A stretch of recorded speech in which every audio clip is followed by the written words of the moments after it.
What up, YouTube? Let's here. Thanks again for visiting the channel. As always, I appreciate it. Today I'm going to be doing a quick review of my new Umnumzaan. I know I've only had it for a few days, but I feel like I've I've grown to love this knife more and more every second of every minute of every hour of every day of just every day. I love this thing more and more every single day. So, what do you say, guys? Let's do it up. All right.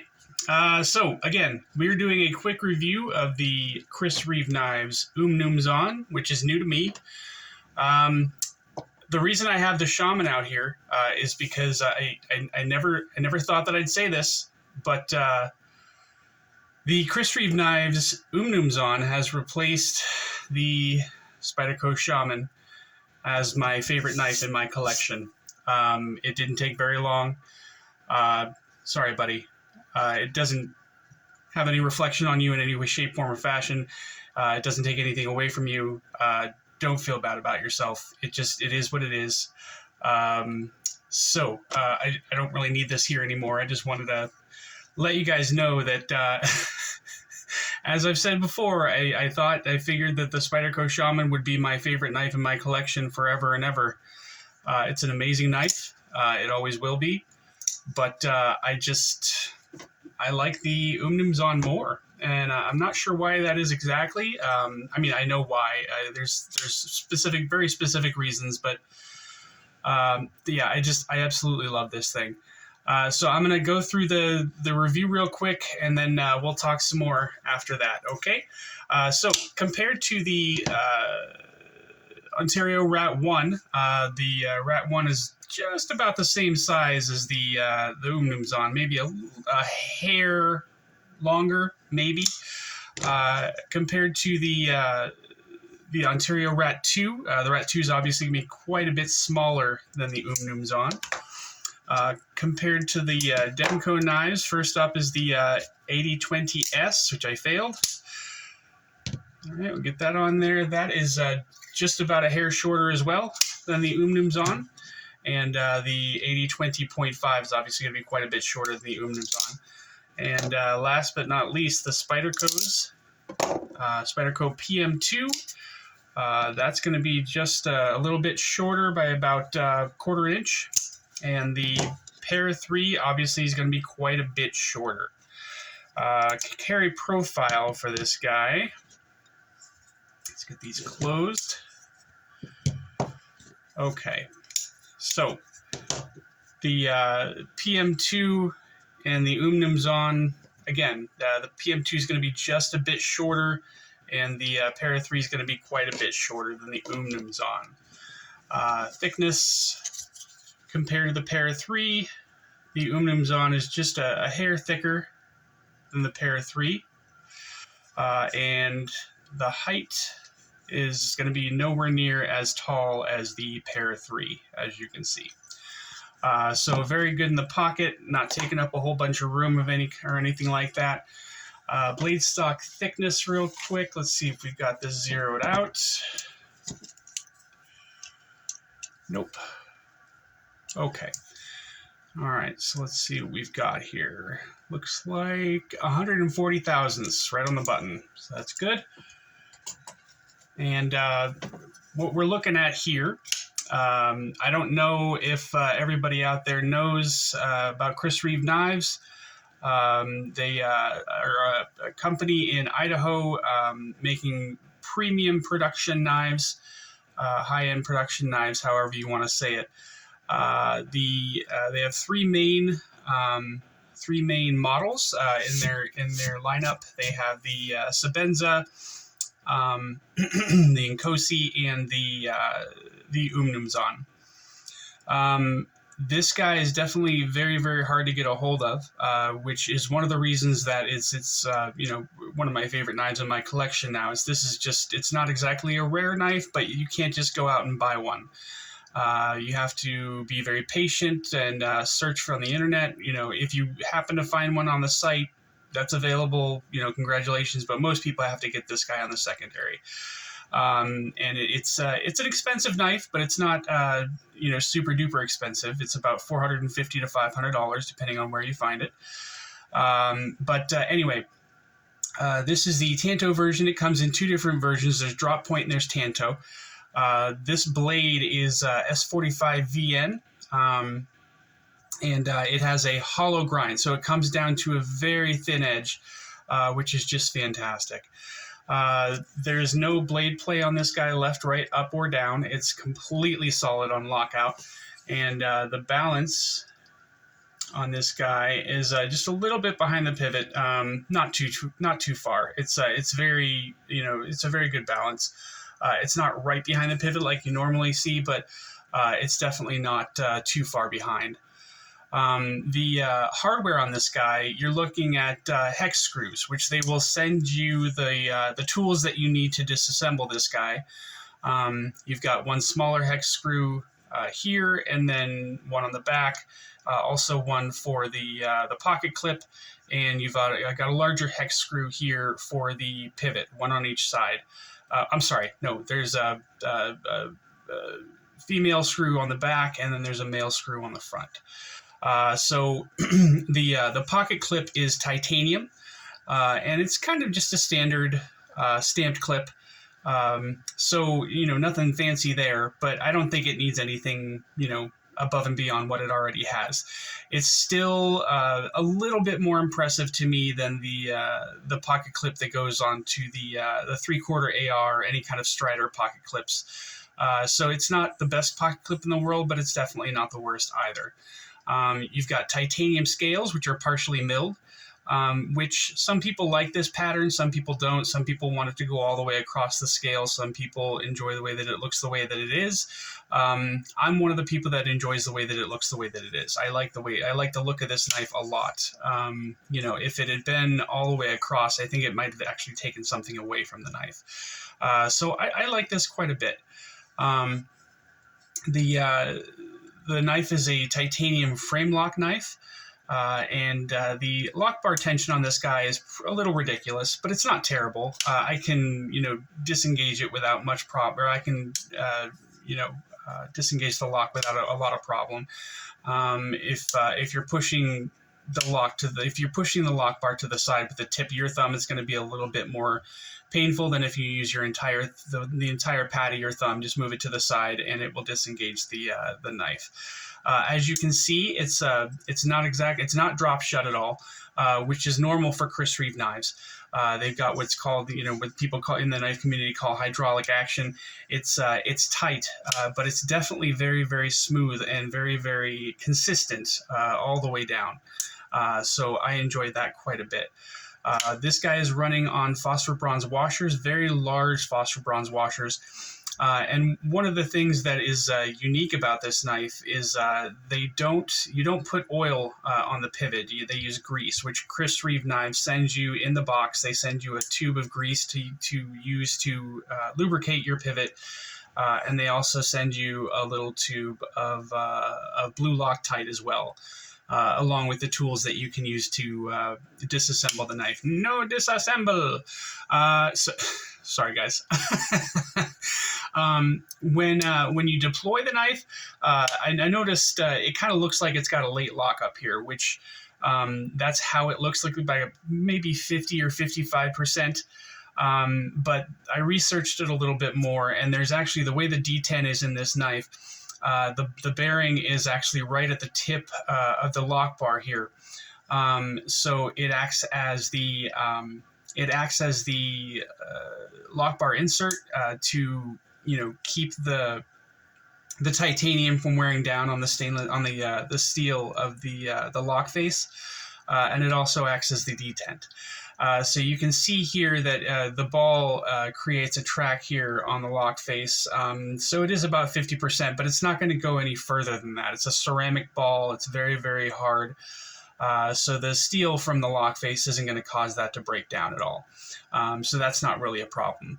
And again, the detent on this guy is very, very good. You can flick this knife out with no problem. You don't have to give it any wrist or anything like that. And again, you've got that smooth, consistent action. So this is not a fidget knife by any means, but I don't think it was developed to be that way. This is kind of like I don't know if I'd say a luxury item, but you know, when I think about the Shaman, it kind of seems to me the reason it was my favorite knife is the, you know, the ergos, the ease of use, the ease of disassembly, how comfortable it is, and just how capable it is. But when I think about it, kind of related to vehicles, when I think about the Shaman, I think about the Shaman as being like a Chevy Silverado, and this guy is just as capable. So I kind of think of it like maybe a Cadillac Escalade or something like that. It's still very, very capable. It's just, you know, much more. I don't know if I'd say classy, but just much more luxurious. You know, you've got the heated leather seats and the moonroof and all that other stuff. You know, it's just very not fancy, but it's it's just higher quality. And I really love this knife a lot. The disengagement, like I said, the lock bar tension is a little bit out of control here, but it's not impossible to get at, and it's not impossible to disengage. It's not the most comfortable thing in the world, but that's okay. I don't think it takes anything away from the knife, but it's there. That's, you know, it is what it is. I'm just telling you guys what to look out for in case you're interested in this knife and you decide that you want to get one. This isn't a perfect knife. It does have some flaws. And I think Metal Complex said it. The biggest one, in his opinion, was the lock bar tension, and how sharp this guy is right here. The ergonomics, it's again not the most comfortable knife in the world, but it is very comfortable. You've got a little bit of a hot spot right here because of the pocket clip, but that's not terrible. I think if you're, you know, using it under normal circumstances, when you're just carrying it and you take it out, use it once or twice, and then you put it away, I don't think that's going to cause any problems at all. There's a little bit of jimping here on the spine of the blade, which is kind of, you know, perfectly placed when you're holding it. Normally, you can't choke up on this knife. There's a sharpening choil, but there's no forward finger choil. But when you're holding the knife normally, your thumb lands right on this jimping here. It's not too aggressive. It's not too fine. It's just right. The price, I think I said for this guy is $450 to $500. Like I said, it's not exactly a knife you can just go buy. You can get it on the secondary market, but you're going to end up paying a little bit more than you would normally pay from the factory. The centering on this guy is actually right now it's off just a hair to the show side. But I think I might just have to adjust the pivot just a little bit to get that to be perfect. It also comes with these O-rings that go onto the thumb studs, and that I think that's just to make it a little bit more comfortable to actuate the knife, to deploy the blade. You can obviously change those out for different ones if you want to, or you can take them off altogether. That's up to you. Everybody has their own preferences. So, but now that I've gone through all the review stuff here, also, they've got this guy right here, which kind of looks like it's supposed to be a glass breaker. Maybe it is. Maybe it isn't. I don't know. I actually saw a guy on Instagram use this kind of like a front flipper, although his knife was a lot more, I mean, honestly, it looked like it was on bearings.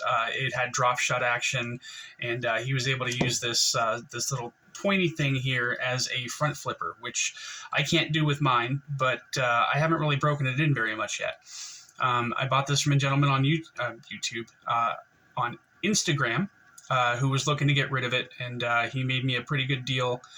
I was able to trade him a couple of my knives and still send him some cash to make up the difference, but you know, he said if he ends up really liking the knives that I sent, then he'll keep them and he'll be happy with that, and if not, then he'll end up selling them and probably end up making more money than he would have made if he sold the knife anyway. But now that I've got the review out of the way, just a few things that I wanted to talk about as to why this is now my new favorite knife in my collection. As I've said, it's not the most ergonomically comfortable knife in the world. So, you know, the Shaman is very, very ergonomically comfortable. It's an ergonomic dream. I love that knife a lot. However, you know, there's aspects about this knife that you don't get from the Shaman. First of all, there's the pride of ownership, just owning a knife that not a lot of people have access to and not a lot of people own, but definitely a lot of people want to have this knife. This is, in a lot of people's opinions, the best design that comes out of Chris Reeve factory, which I would agree with. Also, it's a little bit of a bigger knife, and it's just aesthetically, I like the way this knife looks more than it's got a little bit more going on with it. You've got the milling pattern here on the scales, a little bit more simple hardware, and it's just as minimal hardware as the Shaman. Another thing is this has just as much ease of disassembly as the Shaman does. It's very easy to take apart. First thing I did when I got it was take it apart, clean it, re-grease the pivot, and it's just super easy to take apart, super easy to put back together. And the more I use this guy, the more I open and close it, the smoother it gets. I wasn't able to really do this when I got the knife. It was too tight. But I made sure that the pivot was, perfectly tightened so that it wasn't too tight and wasn't too loose. There was no blade play. And I couldn't shake it shut this easily. But the more I play with it, I don't know if that's the right way to say it. I don't like saying you play with a knife, but the more I play with it, the smoother it gets. And this is a very, very, very smooth knife. As I said, it's tight, but there's no grittiness. There's no hesitation. It feels exactly the same. It's so consistent all the way down, just very, very smooth. And just such a joy to use. I really love this. I love the way it looks. I love the action of it. And just being able to have it and sit there and look at it. But this is actually absolutely a knife that I'm going to use. This is not going to be a save queen by any means. I'm probably going to end up carrying this thing every single day, along with another knife and probably my backup. But this is something I'm going to carry with me every day and absolutely use whenever I need to. I'm not going to, baby this thing at all, because that's not what it was made for. This was made to be used, and it's totally capable of just about anything that you could put in front of it. I like this knife a lot. I love this knife. I've wanted this knife since I started collecting knives a few years ago, and I never really thought that I'd be able to get one. But the stars aligned. I got lucky, and I was able to get my hands on it. So I think anybody that's interested in this knife, you just have to be patient, keep an eye out, and eventually you'll come across one, that you have the opportunity to buy, and, you'll be able to afford it.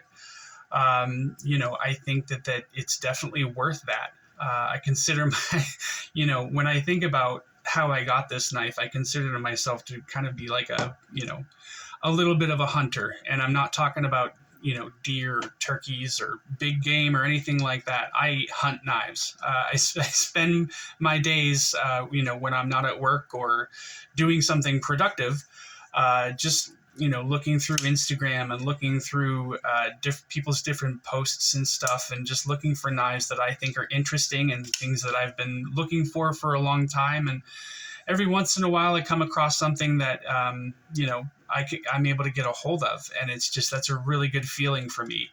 That's one of the reasons that I enjoy this hobby so much, is just the thrill of the chase, I guess you would say.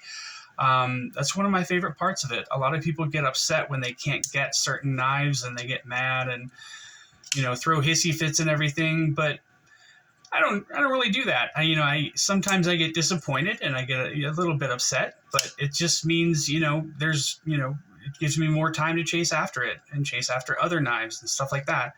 It's a lot of fun for me. I don't really ever get upset when I'm not able to get a hold of something, just because, that just allows me to continue to do this. And I really, really enjoy doing it, especially now that I've started the channel. I never really thought that starting this channel would change the hobby so much for me, but it has. It just allows you to sometimes meet the right people at the right time, and gives you access to things that you never would have had access to before, and making friends and I said in my description when I set up my description for my channel, if the only thing that comes out of this is I make some people laugh and I make a few friends, then this will be 100% worth it for me. And so far it is. I really enjoy doing this, and I really enjoy having met the people that I have so far. So I think that's it for this one tonight, guys. I appreciate you tuning in. Again, I don't know why I always forget to say this. If this is your first time visiting the channel, I really appreciate you watching. If you enjoy the video, please like and subscribe. I'd really appreciate that. It only takes a second. Go ahead and hit that thumbs up button for the algorithm. I would appreciate it. And like I said, if you enjoyed the video, please subscribe. I'd really, really appreciate that. But stay up, y'all. Take it easy. Bye.